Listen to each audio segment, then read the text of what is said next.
어느 날의 투 채널.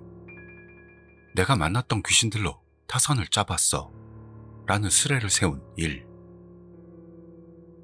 그러나 이 이야기는 장난스러운 제목으로는 상상도 할 수 없는 공포의 명작 스레가 되는데, 내가 만났던 귀신들로 타선을 짜봤어.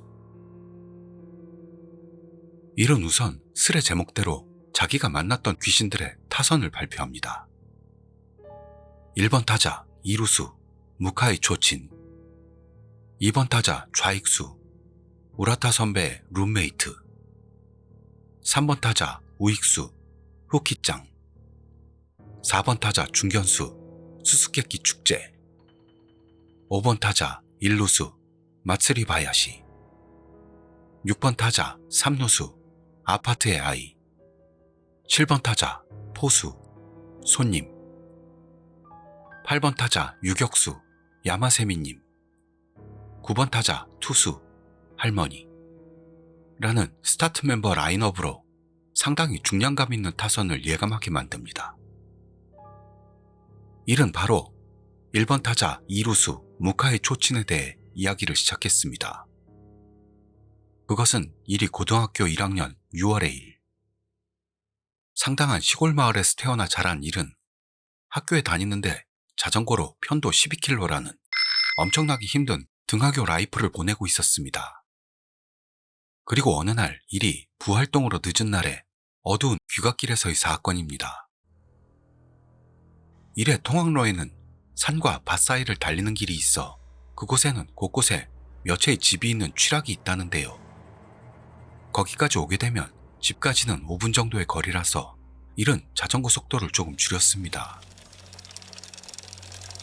그리고 그때 일이 문득 시선을 들었더니 그 집들 중 한 곳에 오봉 때 쓰는 무카이 초친이 보여왔다는 것으로 가문의 문양이 들어간 그 제등은 요즘 쓰는 촛불을 쓴 건지 어두운 등이 흔들흔들 흔들리고 있었습니다.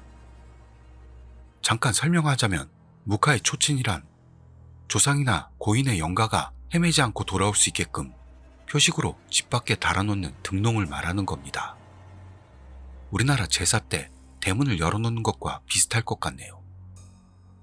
그리고 오봉이란 한국의 추석이라고 할까요?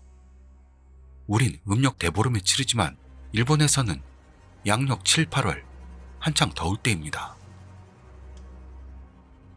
그렇게 무카이 초친이란 등롱이 흔들리고 있었습니다. 여기서 두근거림이 멈추지 않게 된 스레 주민들은 기대! 이거 괜찮을 것 같은데? 웅성거리기 시작. 또한 일이 살던 지역에서는 7월의 중순을 오봉으로 즐겼습니다만 그때는 아직 6월이어서 일은 한 달이나 전부터 등롱을 내놓은 집이 있나?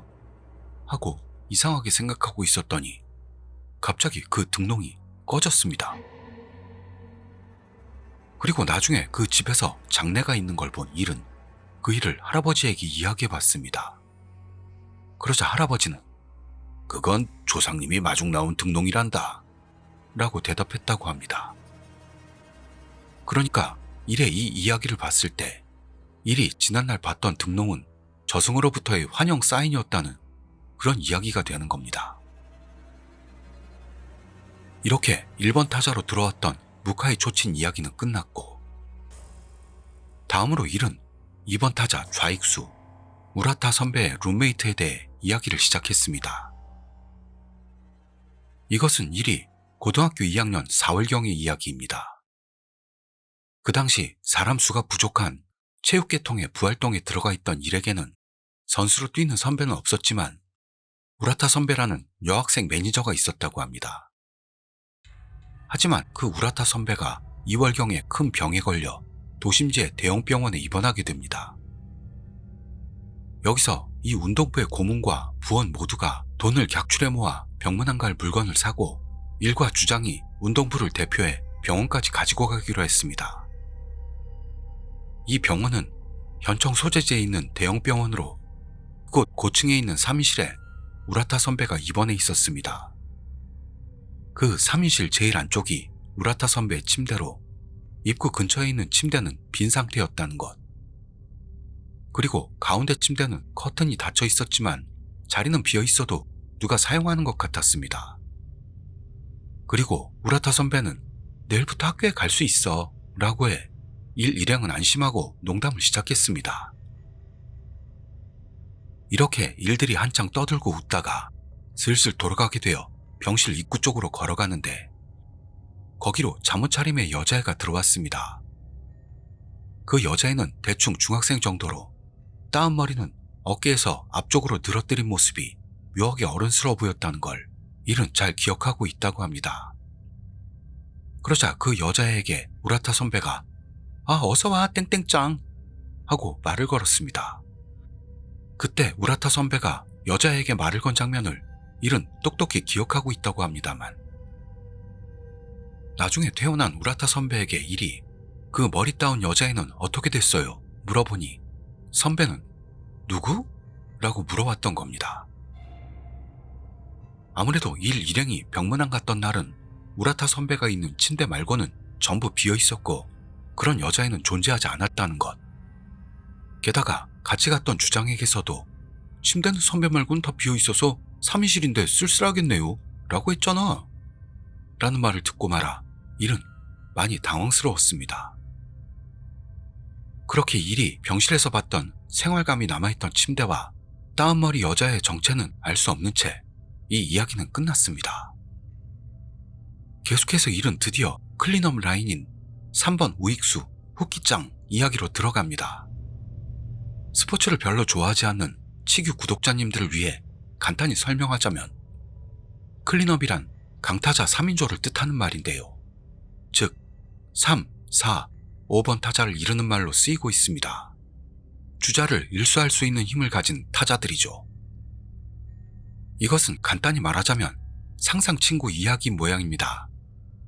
역시 상상 속의 친구 말고는 친구가 없는 우리 구독자님들에게는 따로 설명이 필요 없을지도 모릅니다만 설명하자면 어릴 때 자주 겪는 체험으로 이 상상 속의 친구라는 건 이매지너리 프렌드라고도 칭하고 있습니다. 이 후키짱 이야기는 일이 초등학교 2학년인지 3학년경까지 거슬러 올라갑니다. 그때 일은 여름방학 전반을 거의 외갓집에서 지냈습니다. 그런 일의 할아버지는 손자를 귀하게 여겼는지 일이 집에 온다는 소식을 듣고 플스나 건프라 모델 등을 준비해줬다고 합니다. 그런데도 며칠도 되지 않아 지겨워진 일은 집 별채에 가보기로 했습니다. 별채는 안채에서 복도로 이어져 있었고 그 복도에서는 정원풍의 마당을 내다볼 수가 있었습니다. 그리고 일의 말로는 별채에는 할아버지가 모아둔 도감이나 전쟁 자료 등이 보관되어 있던 모양으로 아직 어렸던 일은 도감에 푹 빠져 매일 읽었다나요. 여기까지 이야기하던 일은 천천히 별채에서 후키짱하고 몇 번이나 같이 지낸 적이 있어 라는 말을 꺼냅니다. 일의 기억으로는 조금 위의 여자애가 점심때가 지나면 정원 앞 울타리에서 얼굴을 내밀어 일은 복도 샤시문을 열어 그 애를 별채로 부른다는 비밀 데이트를 했었다고 합니다. 그러나 일도 후키짱도 서로 말수가 적어 그다지 이야기를 나누진 않았습니다만 일은 후키짱과 있는 것으로 안심하고 몇 시간이나 별채에 있을 수가 있었다네요. 그러던 어느 날 별채에서만 지내는 일을 이상하게 생각한 할머니가 별채에서 뭘 하느냐고 일에게 물어봤습니다. 그래서 일은 후키짱하고 있어 대답 할머니에게 후키짱 이야기를 했습니다. 그 말을 들은 할머니는 갸웃거리며 그날 밤 일에게 들은 이야기를 할아버지에게 말한 것 같다고 일은 말합니다. 하지만 당시 이미 치매가 시작된 할머니의 말을 할아버지가 제대로 들어줬을 리도 없어서 할아버지는 일의 머리를 쓰다듬으면서 친구가 생겼구나 잘됐다 라고만 했다고 하는데요. 왠지 그날을 기점으로 후키짱이 일의 앞에 나타나는 일은 없어졌습니다. 그리고 현재 일이 그때의 일을 확인해 보려고 해도 할머니는 이미 돌아가셨고 할아버지도 치매로 시설에 들어가셨기 때문에 확인할 방법이 없다고 합니다. 다만 얼마 전 귀향했을 때 일은 후키짱이 얼굴을 내밀었던 그 울타리 너머는 어떻게 돼 있을까 신경이 쓰여 울타리 너머 쪽으로 돌아 들어가 봤다고 합니다. 그렇지만 그곳은 길을 끼고 숲이 펼쳐져 있을 뿐으로 잡초에 섞여 머위라는 식물이 군생이 있었다고 하면서 일은 후키짱의 이야기를 마쳤습니다. 그러자 여기서 3번까지의 이야기를 마친 일은 걱정이 됐는지 읽는 사람은 있는 거야 라며 스레 주민들에게 묻죠. 거기에 대해 바로 보고 있어 라며 한가함을 주체하지 못하는 주민들이 많던 중 친구라고는 2차원밖에 없는 게 당연한 스레 주민들을 대표하는 듯한 상상 친구라도 좋으니까 친구 좀 있었으면 좋겠다 라는 놈도 나타났습니다. 이렇게 일은 다시 시작. 다음으로 4번 타자 중견수 수수께끼 축제 이야기를 시작합니다. 일은 중학생 때까지 자주 아버지와 낚시를 나갔었다고 합니다. 밖에서 묵으면서 밤새 방파제에서 낚시를 한다는 여름방학 정례 행사였다나요. 그리고 일이 중학교 1학년 때 언제나처럼 아버지와 낚시를 갔는데 차로 가던 중 아버지가 길을 헤매고 말았다고 합니다. 그날 일과 아버지가 목표로 했던 언제나 갔던 항구에서는 제방을 강화하는 공사가 있던 모양으로 서둘러 다른 낚시 포인트를 찾게 되었다는 것. 하지만 일들은 산에서 태어나 자랐기 때문에 이 주변 땅에 대한 감각은 없었습니다. 그 결과 길을 잃고 만 겁니다. 그런데도 한참을 가다 보니 어촌 같은 마을로 내려가는 길을 발견했습니다. 그때 시간이 밤 8시를 넘돌고 있었는데도 그 마을은 굉장히 밝았다고 일은 말합니다. 그리고 사람들도 점점 많아졌고 지나치는 사람들은 유카타 같은 차림으로 와서 어디까지나 여름축제 같은 광경이 일들 앞에 펼쳐집니다. 그런데 여기까지 이야기하던 일은 갑자기 스레에서 자취를 감추고 말았습니다. 그때의 스레 시간은 자정을 넘고 있어서 일이 아무래도 잠이 든 것 같습니다. 나중에 알고 봤더니 술을 마시고 글을 썼다나요. 그렇게 한참을 안 나타나던 일은 다음날 나타나 이야기를 다시 시작했습니다. 그리고 일들이 헤매다 들어간 마을길은 원래부터 차 한 대가 겨우 지날 정도의 좁은 길이었는데요. 앞으로 나아가다 보니 그런 좁은 길 양쪽에 점점 많은 포장마차가 나타납니다. 그런데다 축제를 즐기는 사람들로 길은 가득 메워지고 일들의 차는 부득이하게 서행할 수밖에 없게 됩니다. 그런 상태에 빠져있던 일은 아버지에게 차 돌려가는 게 좋지 않을까 하려고 아버지를 봤더니 아버지는 험악한 표정으로 뭐라고 중얼거리고 있었습니다. 뭐라고 하는지 자세히 들어보니 아버지는 무려 불경을 외우고 있었던 겁니다. 그걸 들은 일은 처음엔 아버지가 이상해졌나 생각했습니다만 아버지가 왜 불경을 외우고 있는지 일도 바로 이해할 수 있었다고 합니다. 그것은 일들이 타고 있던 차 주변에서 펼쳐지는 활기에 차 있어야 할 축제에서 소리가 전혀 나지 않았기 때문입니다. 일들의 차는 에어컨을 켜놨기 때문에 창문을 완전히 닫아놓고는 있었지만요. 그런데도 지나다니는 사람들의 목소리나 포장마차에서 뭔가를 굽는 소리 등등 축제라고 한다면 그 떠들썩함이 들려올 텐데 마치 소리를 죽인 TV처럼 아무런 소리도 나지 않았습니다. 그런데 마을 사람들은 일들의 차를 신기하다는 듯 피할 뿐으로 결코 폐를 끼치거나 창문을 두드리거나 하는 일은 없었다고 합니다. 그런 상태의 길을 차로 50m 정도 나아갔더니 시야가 열리고 일들의 차는 선착장으로 나올 수 있었습니다. 그 선착장에는 작은 어선이 10대 정도 정박해 있었고 일의 눈에는 현실의 배로 보였습니다만 들어서 있는 배들 제일 안쪽에 번쩍번쩍 빛나는 큰 목조선이 보였던 겁니다. 그 목조선은 배 전체에 여러 곳이 빛나고 있었고 돛까지 달려 있었는데요. 증기로 배를 움직이는 것으로 보이는 연통도 달려 있었다고 합니다. 그리고 축제에 와 있던 군중은 그 배를 행복한 듯 바라봤다는 모양으로 그 목조선과 그것을 바라보는 군중들 사이로 일들의 차가 뛰어든 형상이 됐습니다. 그리고 일이 한동안 그 번쩍대는 목조선을 보고 있는데 드디어 아버지는 천천히 차를 움직이기 시작했습니다. 그렇게 무음 축제마을을 빠져나와 일은 겨우 일반길로 돌아왔다는 걸 느끼죠. 그러더니 아버지는 차의 창문을 전부 열고 안심한 듯 살이 때는 저런 일도 일어나나 보다 며 중얼거렸습니다. 설명드리자면 살이라는 것은 초승달과 보름달의 전후 5일간 정도의 기간으로 밀물과 썰물 차이가 극심한 시기로서 일반적으로는 플랑크톤이 늘어나 고기가 잘 잡히는 날이라고 알려져 있습니다만 일과 아버지는 이날 고기는 전혀 낚지도 못했고 게다가 돌아와서 조사해봤더니 일들이 봤던 수수께끼 축제에 관한 정보는 전혀 없어서 자기들은 대체 뭘 본 건지 일은 지금도 이상하게 생각된다고 합니다. 이렇게 수수께끼 축제 이야기가 끝나자마자 쉬지 않고 일은 5번 타자 1루수 마츠리 바야시를 바로 시작했습니다. 이번 이야기는 일이 초딩에서 고딩이 될 때까지 계속 이어졌던 이야기인 모양입니다. 일은 초등생 무렵부터 홀로 잠들 수 없는 밤에는 가끔 멀리서 피리와 큰 북이 연주되는 마츠리 바야시가 들려왔다고 합니다.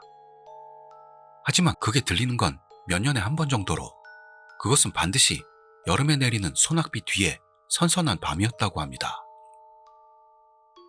여기서 마츠리 바야시란 축제 때 연주되는 음악으로 일본 전통음악 장르의 하나입니다. 그 마츠리 바야시는 효토코가 춤을 추는 것 같은 즐거운 리듬이 반복되며 소리는 점점 멀어져 가고 일은 그 소리를 들으면서 언제나 모르는 새 잠이 들어버렸다고 합니다. 효토코에 대해서도 설명드리죠. 이 이야기 복잡하네요.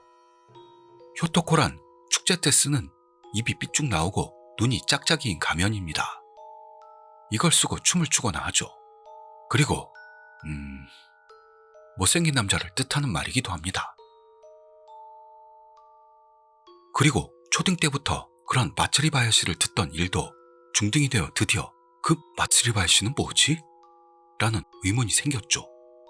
그래서 그 정체를 확인하려고 생각하게 됐습니다. 거기서 일이 제일 먼저 생각했던 건 본가 뒤편에 있는 신사의 카구라춤 설이었습니다. 일이 살던 지역에서는 모내기철이 가까워지면 카구라춤 준비가 시작되고 관계자가 마을회관에서 연습을 한다는 것. 카구라춤이란 신사에서 신에게 제사 지낼 때 무녀들이 나와 추는 춤을 말합니다. 예를 들자면 다들 보셨겠지만 너의 이름은 이라는 애니에서 미야미즈 미츠하와 동생 요츠하가 무녀복을 입고 같이 추던 그 예쁜 모습을 우리 구독자님들은 잘 기억하실 듯 싶네요. 그리고 연습은 5월 초 골든위크 전에는 춤의 복납이 끝나기 때문에 일에게 들리는 계절에서 벗어난 마츠리 바야시는 카구라 춤의 곡을 연주하는 사람들이 자기들의 실력이 녹슬지 않도록 연습하는 것이라고 생각했던 겁니다. 그래서 일은 그 진위를 파악하기 위해 카구라를 관리하는 입장이었던 친할아버지에게 직접 물어보기로 했습니다. 그래서 일이 할아버지에게 이상한 음악이 들리는데 뭐 아는 거 없어? 누가 연습하고 있는 건가? 물어보니 그 말을 들은 할아버지는 눈을 가늘게 뜨더니 나에겐 이미 들리지 않게 됐지만 예전에는 자주 들렸다. 이렇게 시작하지 않냐? 라면서 할아버지가 휘파람으로 부른 것은 일이 들었던 그 음악과 똑같은 것이었던 겁니다. 그걸 들은 일은 멜로디를 할아버지에게 안 알려줬는데 할아버지가 그 음악을 휘파람으로 분 것에 적잖이 놀랍니다. 그러자 할아버지는 놀라고 있는 일에게 그건 밭의 신의 축제야. 이제 나에게는 들리지 않아서 신이 사라진 건 아닌가 생각했는데 아직 계시구만 하면서 웃는 얼굴로 말했습니다. 할아버지 말로는 카구라 연습은 근처에 폐를 끼치지 않기 위해 마을회관에서만 한다고 하네요. 그리고 이 마츠리바야시 음색은 일이 고등학교를 졸업해 그 지역을 떠날 때까지 계속해서 들렸다는 모양으로 마지막으로 일이 들었을 때는 대학교 수험 공부를 하던 날, 역시나 소낙비가 내린 후에 선선한 밤이었다고 합니다. 그 음악을 들으면서 일은 창문을 열고 지난해 돌아가신 할아버지를 생각했다고 합니다.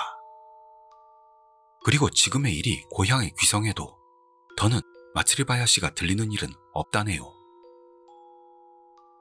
이렇게 끝이 나니 일의 이야기를 다 들은 스레 주민들은 예성애로 좋은 이야기를 들려줬다며 이를 칭송합니다만 일 본인은 잠깐 중단, 너무 마셨어 라며 이틀 연속 알코올을 들이키며 글을 올린 걸 스스로 자백하는 알중 일이었던 겁니다. 그러나 이번에는 다음날 낮까지 기다리는 일 없이 일의 이야기는 바로 6번 타자 삼루수 아파트의 아이 이야기로 옮겨갑니다. 이 이야기는 일이 초등학교 4학년 봄. 이 한 시기만 일은 가정사정으로 본가에서 떨어진 현청 소재지가 있는 삼촌의 맨션에서 신세를 지게 됩니다. 거기 살고 있던 일의 사촌 동생은 일에게 엄청 잘 대해주었고 그 맨션에 사는 다른 아이들에게도 일을 소개해줬다네요. 그래서 일은 맨션 중앙 정원에서 모두 모여 같이 놀았다고 합니다. 그런데 그 중앙 정원에서 놀고 있을 때면 다루마상가 고론다 라는 놀이를 할 때에만 이상한 규칙이 있었습니다. 다루마상가 고론다는 무궁화꽃이 피었습니다와 비슷한 놀이라고 보시면 되겠습니다.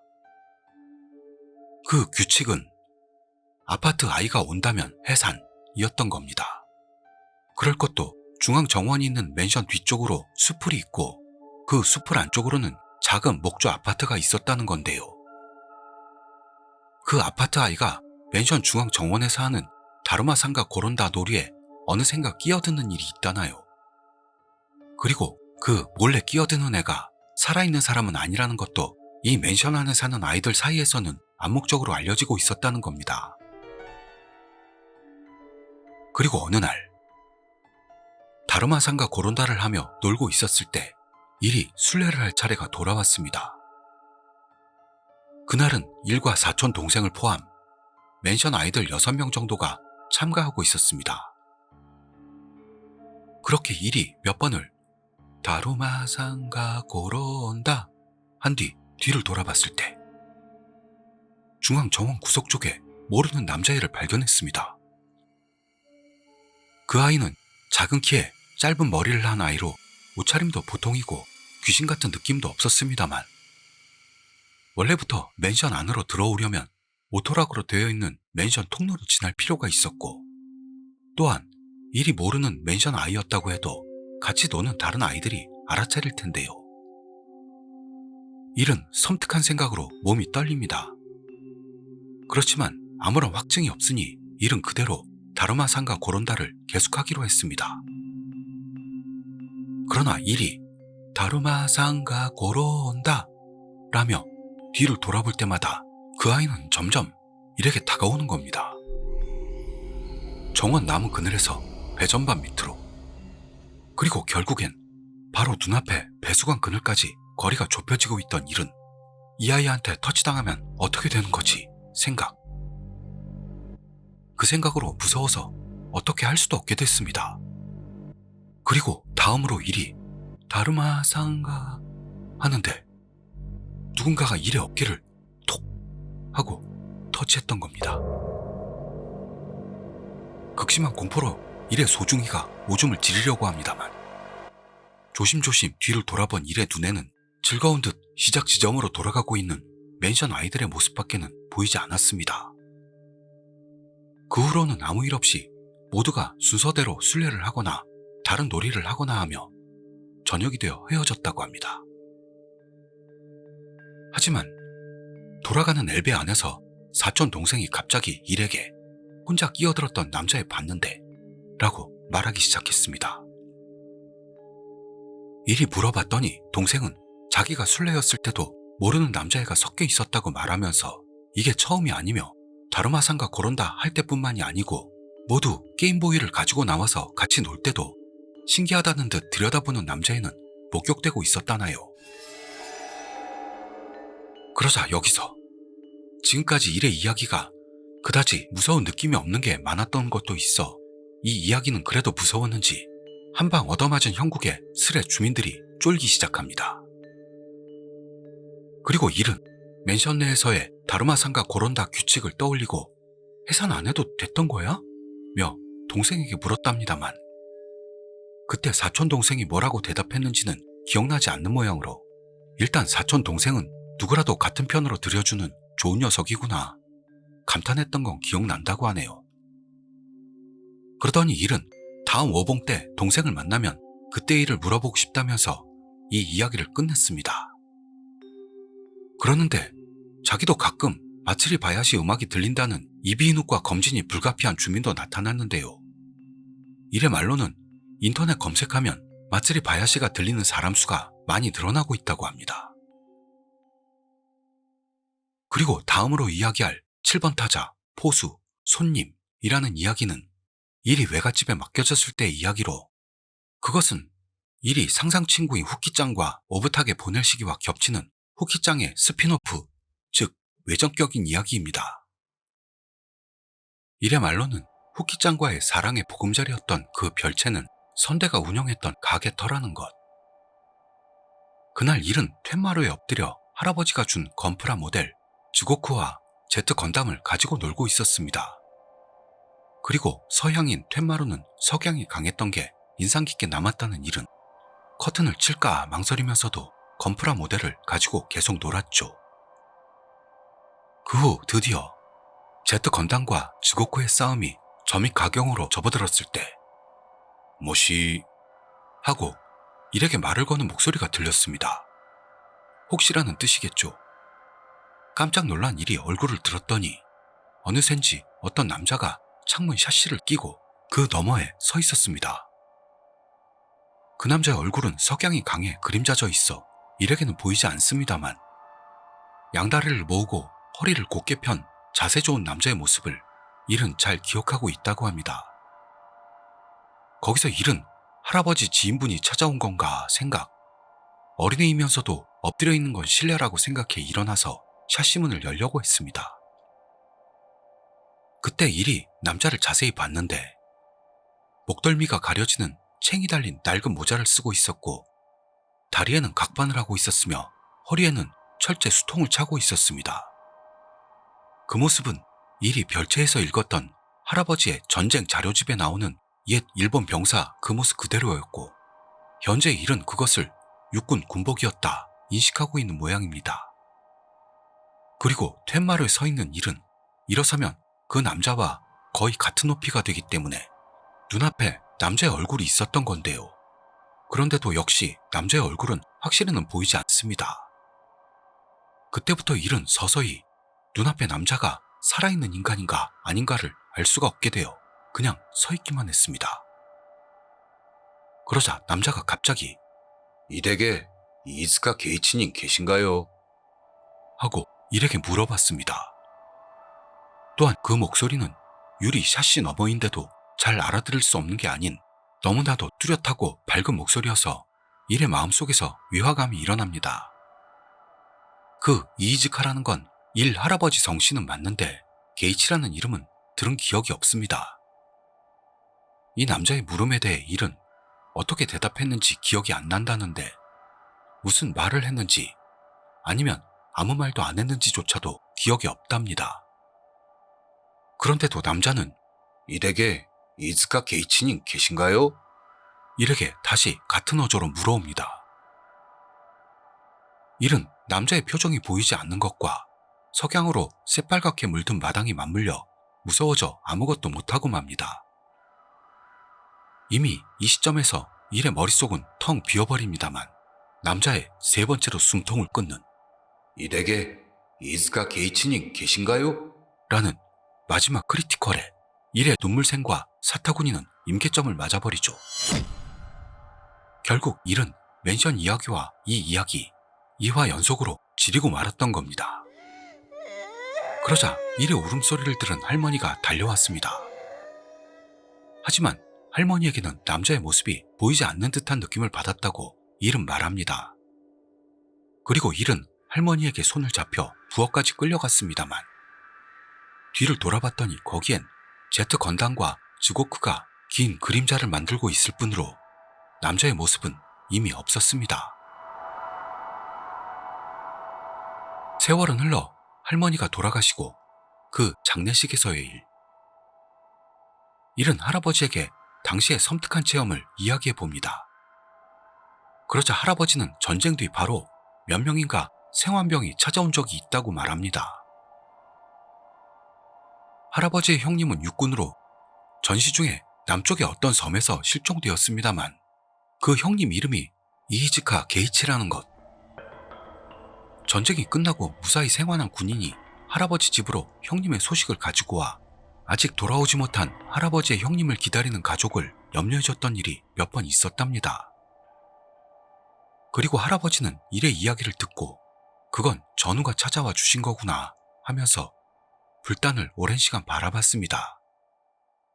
이 이야기는 여기서 끝입니다만 지금도 건담 오다쿠라는 일은 이 당시의 기억이 트라우마가 되어 샤 아즈나불이 전용으로 타던 즈고쿠마는 손대기 어려워졌다나요. 그리고 계속해서 8번 타자 유격수 야마세미님이 시작됐습니다. 일은 처음에 이 이야기는 짧다 선언하고 이야기를 시작합니다. 아시다시피 깡촌에서 자란 일은 옆 시에 있는 고등학교에 다니기 위해 자전거로 편도 12km의 길을 달리고 있었는데요. 그런 하드워크에 질려버린 일은 원동기로 갈아타게 되었던 겁니다. 그렇게 고등학교 2학년 어느 날 부활동에서 돌아오던 토요일 대낮에 일은 중고 스쿠터로 강둑길을 달리고 있었습니다. 그러는데 강 건너 밭 위를 일과 나란히 나는 하얀 새가 보였습니다. 하지만 강 건너까지의 거리는 멀어서 보통의 새의 형태까지 확실히는 확인할 수 없을 텐데 일이 그 새의 모양을 똑똑히 볼 수 있을 정도로 그 새는 그 크기가 가볍게 일의 키 정도는 되었다고 합니다. 깜짝 놀란 일은 스쿠터를 세우고 그 새를 관찰했더니 그 모습은 도검에서 봤던 적이 있는 야마세미였습니다. 야마세미는 호반새의 일종으로 뿔 호반새라는데요. 전 잘 모르겠네요. 그래서 그냥 야마세미로 하겠습니다. 그렇지만 통상적으로 야마세기의 크기는 비둘기와 비슷한 크기일 텐데요. 거기서 이상한 생각이 든 일이 멍하니 보고 있는데 야마세미는 그대로 건너편 산 쪽으로 날아가서 일의 앞에선 자취를 감추고 말았던 겁니다. 또한 일이 살던 지역에 야마세미는 없습니다만 일은 지금도 그건 야마세미님이었다고 생각한다 라며 이야기를 마칩니다. 그렇지만 이 야마세미님 이야기는 아무래도 스레 주민들 마음을 찌르지 못한 모양으로 주민들은 오로지 욕실에서 머리 감을 때 다르마상과 고론다를 떠올리면 귀신이 몰려온다 라는 수수께끼의 도시전설에 집중. 머릿속으로 생각하는 것도 절대 안 돼요. 왜냐하면 앞으로 구부려 눈을 감고 머리를 감는 자세가 다르마상과 고론다처럼 보이는 데다 물이 있는 곳은 귀신이 모이기 쉽고 집안에서도 주방이나 욕실 등은 귀신이 모이기 딱 좋은 곳이기 때문입니다. 그리고 머리를 감는 중에 여러 번 머릿속에서 다르마상과 고론다를 생각하던 당신은 깨닫게 됩니다. 창백한 얼굴을 한 여자가 등 뒤에서 어깨 너머로 당신의 얼굴을 핏발선 눈으로 째려보고 있는 것을. 자, 당신은 지금 씻을 시간입니까? 몇 번을 말하지만 안 됩니다. 다르마상과 고론다만은요. 이건 구독자님들도 무서운 상황이겠네요. 머리 감을 때 무궁화꽃이 피었습니다는 생각도 하지 마시기 바랍니다. 이제 드디어 1의 9번 투수 할머니가 시작됐습니다. 이것은 일과 같이 살던 친할머니 이야기인 모양입니다. 일의 할머니는 항상 상냥하고 음치였던 일에게 열심히 노래를 가르쳐 주었다는데 그런 할머니가 일은 너무 좋았습니다. 그리고 부모님이 맞벌이였던 일에게 항상 저녁을 차려주던 할머니는 부모님과도 같은 존재였다고 일은 말합니다. 하지만 그런 할머니도 음식에는 엄격해서 정원에서 기른 야채를 남기는 건 절대 허락하지 않았던 모양으로 일의 말로는 옛날 사람이라 거의 일식 중심이었다라는데요. 할머니가 만든 요리는 정말 맛있었다고 합니다. 그런 할머니도 일이 6학년 때 교통사고로 돌아가시고 맙니다. 그 상황에 대한 일의 설명은 전날부터 몸이 좋지 않았던 할머니가 마을에 하나밖에 없는 슈퍼에서 장을 보고 돌아올 때, 역시 마을에 하나밖에 없는 신호등이 빨간불일 때 건너버려 사고가 났다는 겁니다. 그리고 소식을 들은 일이 학교 선생님 차로 병원까지 갔을 때는 할머니는 이미 호흡이 없었습니다. 그 후 병원에서는 지금까지 우는 걸 본 적이 없던 일의 아버지가 침대에 매달려 울었다는 것, 또한 할아버지는 할머니를 살리려던 의사에게 아무래도 안 되는 겁니까? 알겠습니다. 이제 됐어요. 했더니 잠시 후 의사가 시간을 알려 일도 할머니가 정말로 돌아가신 걸 알게 됩니다. 그리고 친척들이 병원으로 모였고 모두가 놀라움과 슬픔에 휩싸였습니다만, 일은 아직 할머니가 돌아가신 게 실감이 안 나 응급실이라는 게 별거 아니구나, 사촌 동생하고 만나는 건 오랜만이네, 같은 생각을 하고 있었다고 합니다. 그것은 일에게 있어서 아침에 미소로 학교에 가는 걸 배웅했던 사람이 눈앞에서 머리에 붕대를 감고 누워있는 사람과 같은 사람이라고 생각되지 않았기 때문입니다. 또한 일도 머리로는 할머니가 이젠 없다는 건 알고 있었습니다만 감정이 따라가질 못해 그 후 철야도 장례식도 실감이 나지 않은 채 일은 결국 화장터까지 가게 됩니다. 그렇게 화장터에 도착한 일은 여기서 울지 않으면 평생 후회한다 생각했는데요. 아무리 해도 눈물이 나오질 않습니다. 그리고 주위에서 통곡하던 숙모들이 할아버지에게 혼나 쫓겨날 때도, 그 뒤로 모두가 밥을 먹으면서 할머니에 대한 추억을 이야기할 때도, 새하얗고 작은 할머니의 유골이 돌아왔을 때도 일은 아무리 해도 울 수가 없었습니다. 이렇게 일이 할머니의 죽음을 받아들이지 못한 채 한 달이 지나고 오봉에 들어가게 된 어느 날, 일은 아버지에게 도서관에 책을 반납하고 오라는 말을 듣습니다. 거기서 일은 몇 권의 책이 들어있는 토트백을 짊어지고 걸어서 도서관으로 향했습니다. 그리고 한여름 무더운 날에 일은 논두길을 지나 15분 정도 걸어가면 있는 도서관에 도착했습니다. 그리고 도서관 직원은 백에서 책을 꺼내 대출카드에 기록된 이름과 일을 번갈아 보며 수상하다는 듯 비교하고 있었습니다. 그 상황을 깨달은 일은 할머니가 돌아가셔서 대신 책을 반납하러 온 것을 직원에게 알립니다. 그러자 직원 아주머니는 유감의 뜻을 표하며 일에게 한 장의 카드를 건네고 이거 너희 할머니 건데 필요 없으면 이쪽에서 처분해도 되는데 어떡할래? 하고 묻습니다. 일은 하면서 카드를 받아 도서관을 나옵니다. 일이 말하길 지금은 이 도서관에서도 거의 바코드나 태그로 관리되고 있답니다만, 당시엔 지금 사진처럼 손으로 쓰는 카드가 주류로서 책을 빌릴 때는 도서관에서 지급되는 이 카드에 대출 날짜와 책 제목을 쓰고 책과 교환해 빌릴 수 있는 그런 시스템이었다고 합니다. 그리고 일은 집으로 돌아가는 논두길을 걸어가며 아무 생각 없이 할머니의 도서카드를 봤습니다. 할머니는 아마도 독서광이었는지 카드는 빌렸던 책 제목으로 가득했고 그 대부분은 역사에 관련된 책이었는데요. 카드 아래쪽, 즉 최근에 빌린 책 제목에 일의 눈이 멈췄습니다. 거기에는 양식의 기본 함박스테이크라고 쓰여 있었던 겁니다. 그걸 본 일은 할머니가 이를 위해 익숙하지 않은 양식을 만들어 주려고 하셨구나 라는 것을 깨닫고, 게다가 이젠 햄버거는커녕 할머니의 무조림조차도, 할머니의 튀김조차도 다시는 있을 수 없다는 것을 이때 확실히 인식했습니다.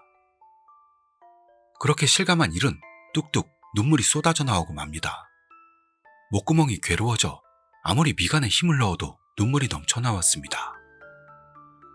그러자 그때 뒤에서 소리도 없이 녹슨 자전거가 이를 추월해 갔습니다. 눈물이 앞을 가렸던 일은 잘 볼 수는 없었는데요. 그것은 그날 경차 밑에 엉망으로 쭈그러졌던 할머니의 자전거와 같은 색이었습니다.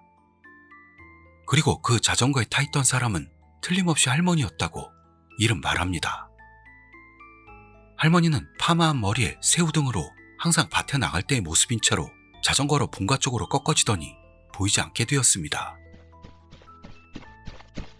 거기서 일은 바로 달려 할머니 뒤를 쫓았습니다만 집에는 아무도 없었고 불단에는 새로운 위패가 놓여 있었습니다. 결국 역시 할머니는 이젠 없어 실감한 일은 다시 울고 맙니다. 그러나 일 앞에 할머니가 나타난 것은 이게 마지막으로 일은 지금 생각해보니 그건 할머니가 당신의 죽음을 일에게 알려주기 위해 만들었던 이벤트였던 건 아닐까 라고 합니다.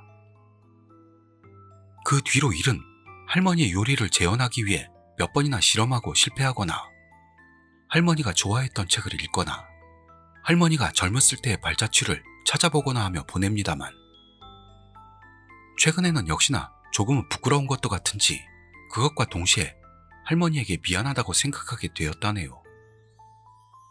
그리고 올해 있는 할머니 13주기에서 법회는 모두 끝났기 때문에 일은 한 획을 긋기 위해서라도 그때와 같은 논두길을 걸어본다 말하며 이 이야기는 끝납니다. 이렇게 일은 자기가 만났던 귀신으로 짠 타선으로 9번까지 끝을 본 건데요. 일에게 칭송의 말을 보내는 스레 주민들 외에 아직 부족하다고 징징대는 스레 주민들이 다수 존재하는 바람에 일이 연장전을 제안하자 스레 주민들은 솔직하게 졸라대기 시작했던 겁니다. 이렇게 일의 추가 이야기 쪽문의 그림자가 시작됐습니다. 이것은 일이 중학교 3학년 여름에 체험한 이야기입니다.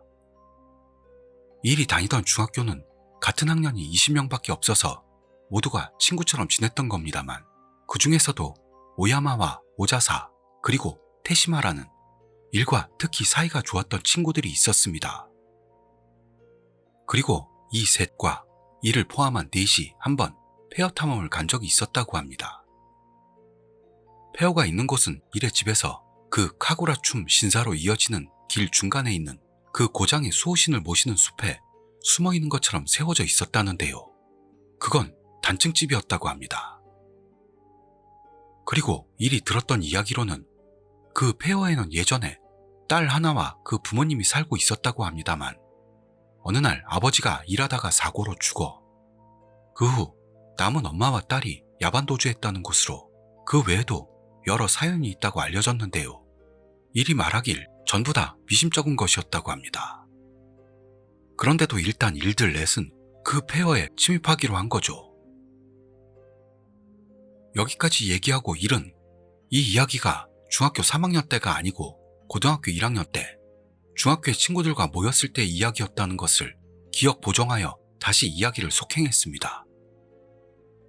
그리고 일들 넷 중에 한 명 오자사만이 휴대폰을 가지고 있어서 오자사의 휴대폰으로 동영상을 찍으면 뭔가 찍히는 건 아닐까 신들이 나며 일들은 페어 화장실 창문이 열려있는 걸 발견하고 거길 통해 안으로 침입했습니다.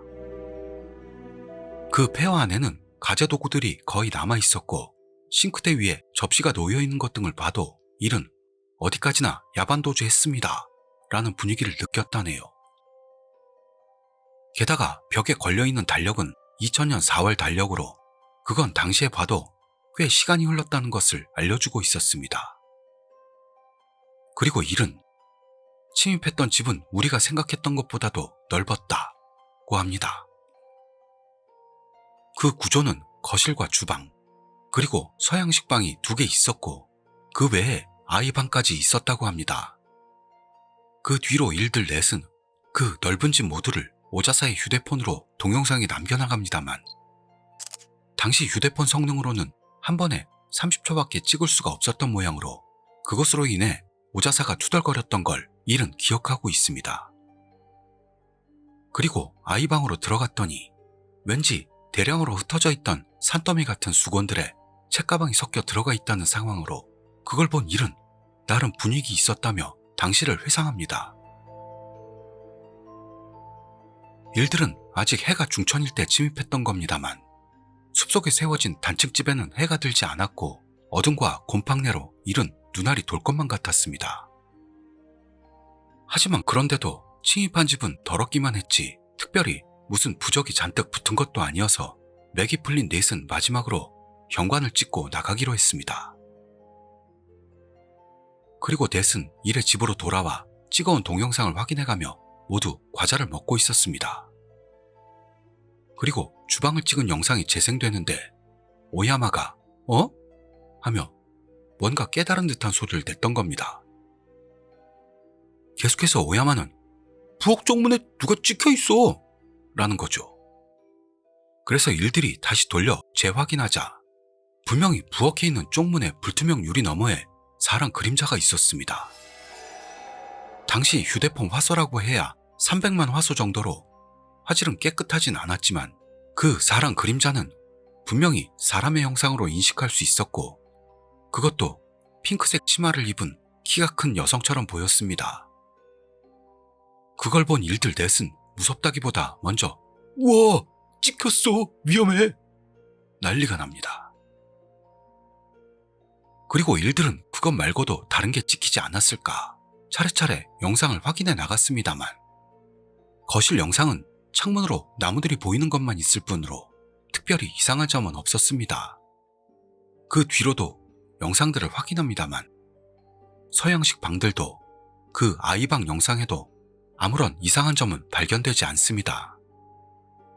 그렇게 되어 점점 냉정을 찾아가던 일들은 조막과 불투명 유리에 비치던 사람 그림자도 그건 빛의 굴절로 그렇게 보였을 뿐이다 결론을 내렸고 그럼 네가 확인하고 와 라며 누군가 말하면 노 땡큐다 노 땡큐 또 누군가가 돌려주면서 서로 떠들며 마지막 동영상을 확인했습니다. 이 마지막 영상은 아이방을 나온 직후부터 시작해 현관을 10초 정도 찍은 것이었다는데요. 이 현관도 역시 불투명 유리로 되어 있고 세로로 알루미늄 창살이 덧대어 있어 열면 드르르륵 하는 소리가 나는 종류였다고 이름 말합니다. 동영상에서는 집안이 어두운 탓도 있어 불투명 유리 너머 바깥은 그런대로 밝게 찍혀 있었다네요. 그리고 현관을 찍고 5초 정도 지났을 때 영상 안에 태시마에 아무것도 없네 빨리 나가자 하는 음성이 나오고 그걸 신호로 카메라가 현관 쪽으로 멀어지려던 그때 화면 끝에 불투명 유리 너머로 아까 그 여성의 실루엣과 푸른 작업복을 입은 남성의 실루엣이 갑자기 들어왔던 겁니다. 게다가 그 후 덜컥 하면서 자물쇠를 여는 듯한 소리가 난 곳에서 동영상은 끝나고 있었습니다. 그렇게 동영상이 끝나자 일들 넷은 서로의 얼굴을 바라봅니다. 쪽문 불투명 유리 너머에 찍혔던 여성을 실제로 본 놈은 없었는데 현관 쪽에서도 그것은 마찬가지였습니다. 게다가 조용한 폐허 안에서 필사적으로 소리를 내지 않고 행동했던 일들이 자물쇠를 열려는 소리를 놓칠 리도 없었고 이러저러 생각을 되돌리는 동안에 모두는 등골이 서늘해지는 느낌에 휩싸이다가 휴대폰 주인인 오자사는 울상이 되어 그 동영상을 모두 지워버렸다고 합니다. 결국 그날은 친구 셋과 함께 일의 집에서 머물렀고 아침까지 파이널 판타지 10을 하면서 보냅니다. 그리고 현재 그 폐허는 살 사람이 나와 일반 가족이 살고 있는 것 같다고 일은 말하는데요. 일은 이 사건이 트라우마가 되어 샤 아즈나블 전용이던 지고쿠에 이어 화장실 불투명 유리도 영 힘들게 되고 말았던 겁니다.